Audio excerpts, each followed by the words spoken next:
আমি আর পারছি না। আমি যে এবার হাঁপিয়ে উঠেছি, নিজেকে বড্ড অপরাধী আর দোষী বলে মনে হচ্ছে। সত্যি তো, সত্যি তো আমি দোষী, আমি তো অপরাধী।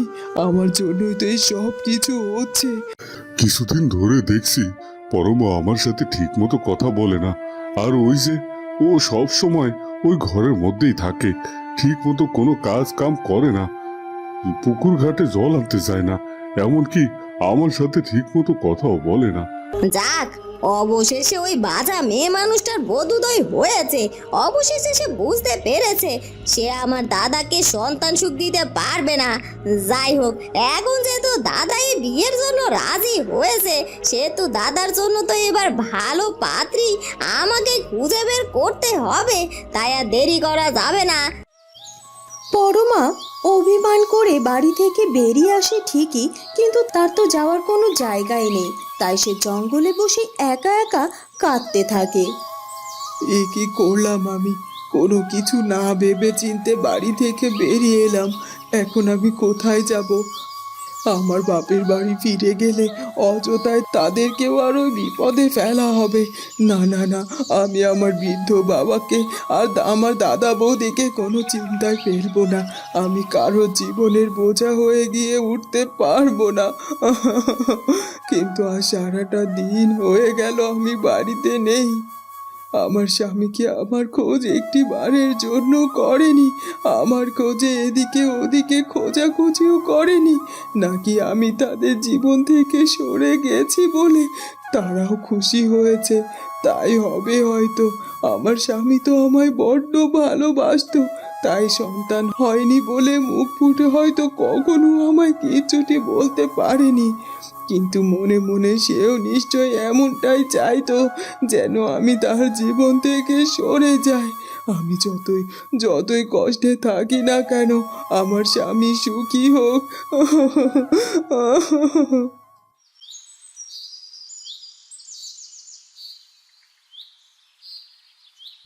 তুই এ কি করলি সুমনা? আমাকে সারাটা দিন বাড়িতে বন্দি করে রাখলি। পরমা কোথায় চলে গেছে সে সে খোঁজটাও পর্যন্ত আমি নিতে পারলাম না তোর কারণে। ওই অপয়া মেয়ে মানুষটা তোমার জীবন থেকে বিদেয় হয়েছে, এটা তো বিধাতার কাছে তোমার ধন্যবাদ দেওয়া উচিত গো দাদা। তুমি একেবারে বেঁচে গেছো ওই অপয়ার ছায়া থেকে। সুমনা, এসব তুই কি আজে বাজে কথা বলছিস? তুই কি ভুলে গেছিস পরমা এখনো তোর বৌদি? হাজার হলেও আমি ভালোবেসেই পরমার সঙ্গে এতটা দিন সংসার করেছি। ওকে ভুলে যাওয়া আমার পক্ষে সম্ভব নয়। আমি যে করেই হোক পরমাকে খুঁজে আবার আমার সংসারে ফিরিয়ে আনবো। তুমি আসলে খুব সহজ সরল দাদা, আর তোমার মনে অনেক মায়া, তাই তো তুমি এ কথা বলছো। নয়তো তোমার সংসারে তো আমার এক সচ্ছলতাও নেই যে বসিয়ে বসিয়ে একজনকে তুমি খেতে দেবে। এমনিতেই আমি রয়েছি, তারপর আবার নতুন বিয়েও করতে যাচ্ছ। সেই বউ আনলে নিশ্চয় এবার তোমার সন্তান সন্ততি আসবে। তাহলে তুমি শুধু শুধু ওই অপয়া মেয়ে মানুষটাকে কেন বসিয়ে বসিয়ে ভাত কাপড় দিতে যাবে বলো তো? আমি বলি কি, তুমি এবার তোমার নতুন সংসারে মন বসাও দাদা। নতুন বৌদিকে এনে সুখে শান্তিতে সংসার করো। আর ওই মেয়ে মানুষটা যখন নিজে নিজেই বিদায় হয়েছে, তাকে আর ডেকে আনবে কেন? তুমিও সব ভুলে যাও, কাল তোমার বিয়ে। এখন আর এসব নিয়ে চিন্তা ভাবনা না করে ঘুমিয়ে পড়ো, সকাল হলেই তো আবার বেরোতে হবে। এরপর সুমনা তার ঘরে চলে যায়, আর ভোলা মন খারাপ করে বারান্দাতেই বসে থাকে। তুমি কোথায় চলে গেলে পরমা? আমার উপর অভিমান করে চলে গেছো, আমি সেটা বুঝতে পারছি। হাজার হলেও মেয়ে মানুষ কখনোই তার স্বামীর ভাগ কারো সাথেই ভাগ করতে পারে না। নিজের দুর্বলতা থেকে তুমি আমায় বিয়ে করাতে চেয়েছো, কিন্তু সামনে থেকে এটা যে তোমার পক্ষে মেনে নেওয়া সম্ভব নয়, তাই তো তুমি চলে গেছো। আর আমার পক্ষেও যে তোমাকে ছাড়া থাকা সম্ভব নয়। তুমি ফিরে এসো পরমা, তুমি ফিরে এসো।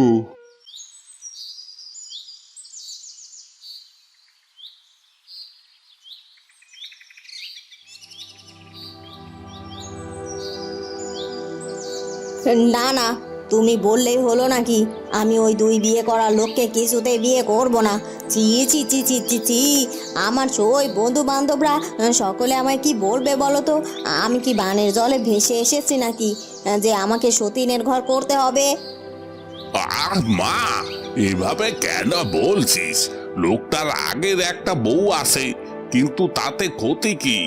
লোকটার স্বভাব চরিত্র খুবই ভালো, আর শুনেছি ওই বউটাও নাকি খুব ভালো। শুধু তাদের কোনো সন্তান সন্ততি হয়নি বলেই আবার দ্বিতীয় বিয়ে করতে হচ্ছে। তাছাড়া লোকটার সংসারে কোনো অভাব অনটন নেই, বেশ স্বচ্ছ। এমন একটা পরিবারে তোকে বিয়ে দেওয়া মানে তো আমার জন্য ভাগ্যের ব্যাপার রে মা। এই গরিব বাবার কাছে থেকে তুই একবেলা দুমুঠো ভাত খেতে পেরেছিস, তো আর একবেলা না খেয়ে থেকেছিস। এখন আমি তোকে এমন একটা ঘরে বিয়ে দিতে চাই যেখানে গেলে তোর অন্তত খাওয়ার কষ্ট হবে না রে মা। না না বাবা, তুমি আমাকে যত যাই বলো না কেন, আমি ওই দুই বিয়ের করা লোককে কিছুতে বিয়ে করব না। লাগলে এর সে অনেক গরিব ঘরে আমাকে বিয়ে দাও, তবু সতীনের ঘর আমি করব না। এটাই আমার শেষ কথা। তখনই সুমনা তার দাদাকে নিয়ে সেই বাড়িতে আসে। তুই আমাকে সকাল সকাল তাড়া দিয়ে এখানে আগে নিয়ে এলি কেন বলতো? আমাকে আগে পরমাকে খুঁজে বের করতে হবে, তারপর পরমাকে সঙ্গে করে নিয়ে এসে না হয় বিয়ে করব। তুমি ওই পরমার কথা বাদ দাও তো দাদা, এখন শুধু নতুন বউকে নিয়েই ভাবো। ওই তো বরযাত্রী চলে এসেছে, তুই আর না করিস না কিন্তু মা।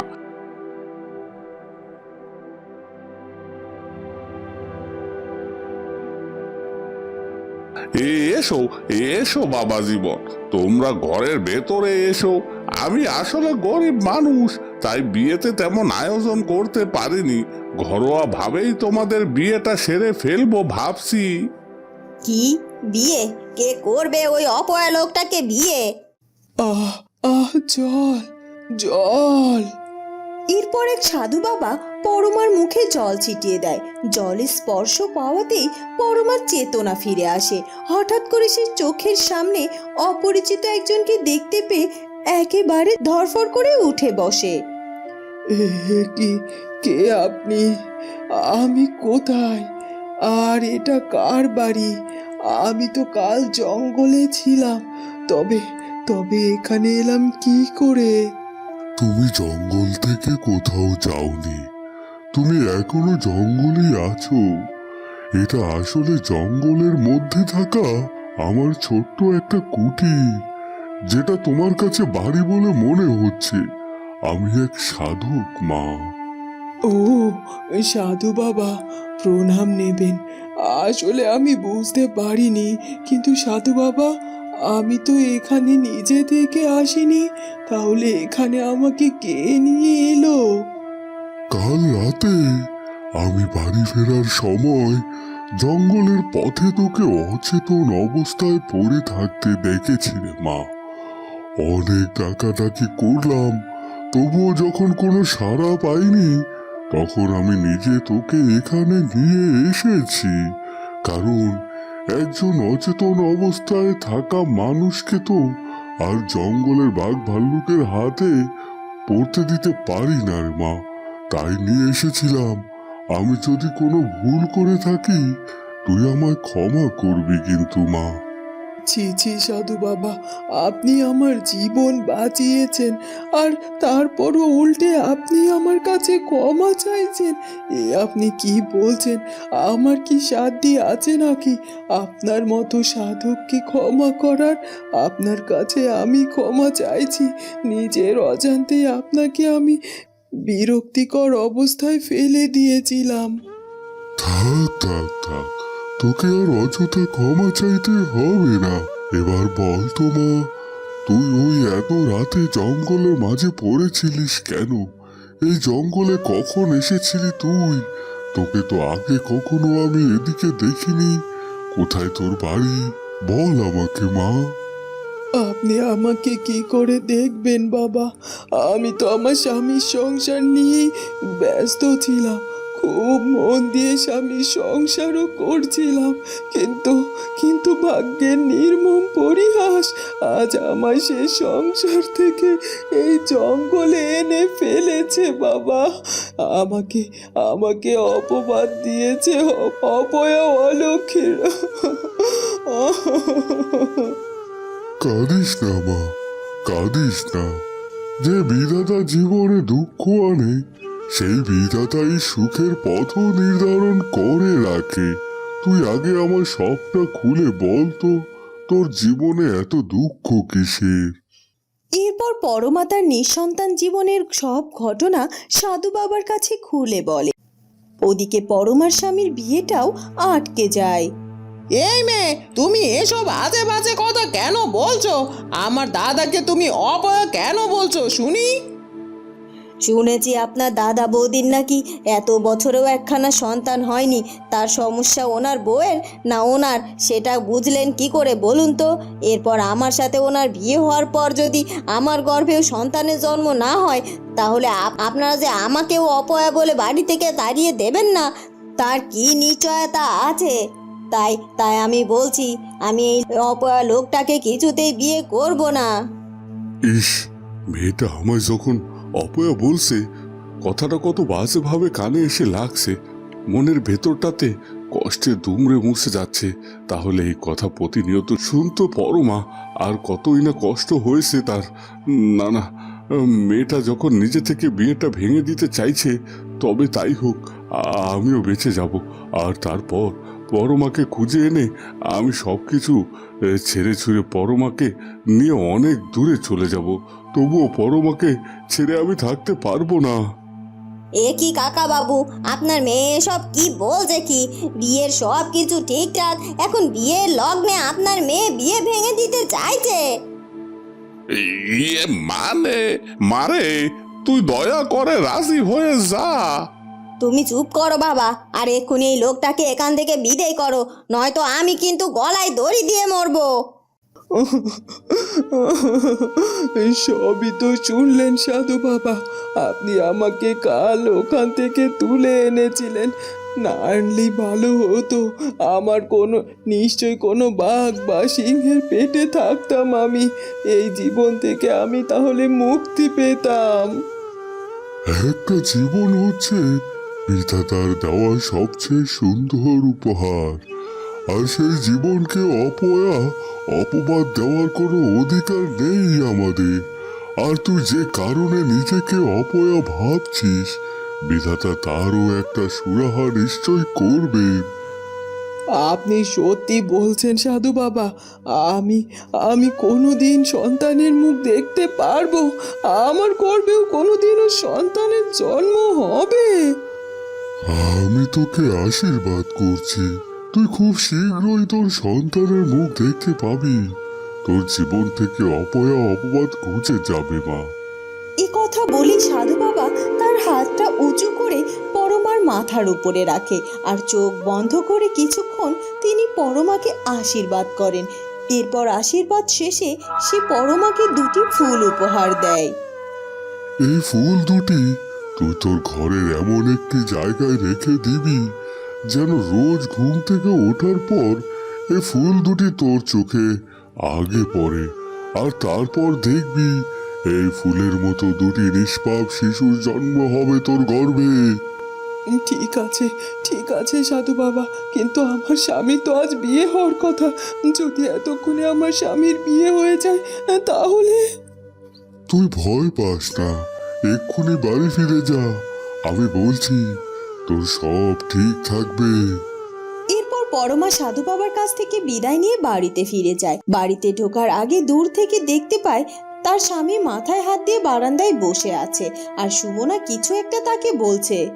তুই কোনো চিন্তা করিস না দাদা, এই মেয়ে তোকে বিয়ে করেনি তো কি হয়েছে? আমি তোর জন্য আরো ভালো মেয়ে দেখবো, আরো সুন্দরী মেয়ে দেখবো, আর তোর বিয়ে আমি দিয়েই ছাড়বো, তুই দেখিস দাদা।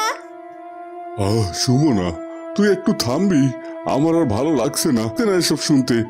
আমি এমনি আমার চিন্তায় পাগল হয়ে যাচ্ছি, আর তুই এখনো পড়ে আছিস আমার বিয়ে নিয়ে, মেয়ে খোঁজা নিয়ে। ওরা ওরা ওখানে এভাবে কি করছে? তাহলে কি নতুন বউকে বাড়িতে নিয়ে এসেছে? না না, আমি আমার স্বামীর ভাগ কাউকে দিতে পারবো না। ওগো, শুনছো? পরমার ডাকে ভোলা ও সুমনার চোখ গিয়ে পড়ে দূরে দাঁড়িয়ে থাকা পরমার দিকে। এ কি, এই অপয়া আবদটা আবার ফিরে এসেছে দেখছি। ও পরমা, পরমা তুমি ফিরে এসেছো? কোথায় ছিলে এতক্ষণ পরমা? এরপর পরমা এগিয়ে আসে ভোলার কাছে আর ভোলাও এগিয়ে যায় পরমার দিকে। হ্যাঁ, আমি ফিরে এসেছি, আর কোথাও যাব না তোমাকে ছেড়ে। আমি তোমার ভাগ যে কাউকে দিতে পারবো না। তুমি তোমার নতুন বউকে তার বাড়িতে ফিরিয়ে দিয়ে এসো। পাগলি বউ আমার, আমার তো বিয়ে হয়নি, তাহলে নতুন বউ আসলো কোথা থেকে? আর শুনে রাখো পরমা, তোমার আমার সন্তান হোক আর না হোক, আমি আমি কোনো দ্বিতীয় বিয়ে করতে পারবো না। তোমার ভাগ আমি কাউকেই দিতে পারবো না। সত্যি বলছো তুমি? আমিও আমিও তোমার তোমার ভাগ কাউকে দিতে পারবো না। আর আর একটা খুশির সংবাদ আছে গো, আমাদের দুজনের সন্তান আসবে পৃথিবীতে খুব তাড়াতাড়ি, দেখবে তুমি। বন্ধুরা, কেমন লাগলো আমাদের আজকের গল্পটি? যদি ভালো লাগে তাহলে অবশ্যই আমাদের চ্যানেলটিকে সাবস্ক্রাইব করে দিও। দেখা হবে পরবর্তী পর্বে। ধন্যবাদ।